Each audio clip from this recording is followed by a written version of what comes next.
यंदा मकर संक्रांतीला या रंगाची साडी आणि बांगड्या चुकूनही घालू नका.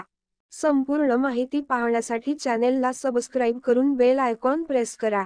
चला तर पाहूयात महत्त्वपूर्ण माहिती आणि इतरांना नक्की शेअर करा आणि या व्हिडिओला एक लाईक करायला विसरू नका.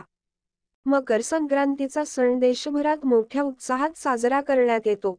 14 जानेवारी 2025 ला साजऱ्या होणाऱ्या मकर संक्रांतीला काळ्या रंगाला महत्त्व आहे. शास्त्रानुसार मकर संक्रांतीला काळा रंग शुभ मानला जातो.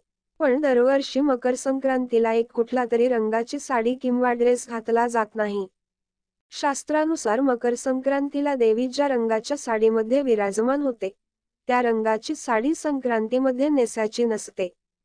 देवीने परिधान केलेल्या रंगाची साडी ही मकर संक्रांतीमध्ये इतरांनी नेसणे अशुभ मानले जाते. पण त्यापूर्वी यंदा काळ्या रंगाच्या साडीसह कोणत्या रंगाची साडी नेसणे शुभ मानले गेले आहेत ते पाहूयात. त्याआधी या व्हिडिओला एक लाईक करायला विसरू नका.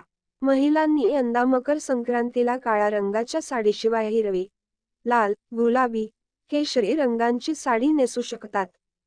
2025 मध्ये मकर संक्रांतीला यंदा देवी पिवळ्या रंगाची साडी परिधान करून येणार आहे. त्यामुळे यंदा पिवळ्या रंगांची साडी नेसायची नाही. त्याशिवाय मकर संक्रांतीला हिरव्या किंवा लाल रंगाच्या बांगड्या घालाव्यात. मकर संक्रांतीला बांगड्या भरताना एका हातात एक बांगडी अधिक घालावी. त्याशिवाय मकर संक्रांतीला लाखेच्या बांगड्याला महत्त्व आहे. त्यामुळे यंदा नक्की लाखेच्या बांगड्या नक्की घाला. अशाच नवनवीन माहितीसाठी चॅनेलला सबस्क्राईब करा. धन्यवाद.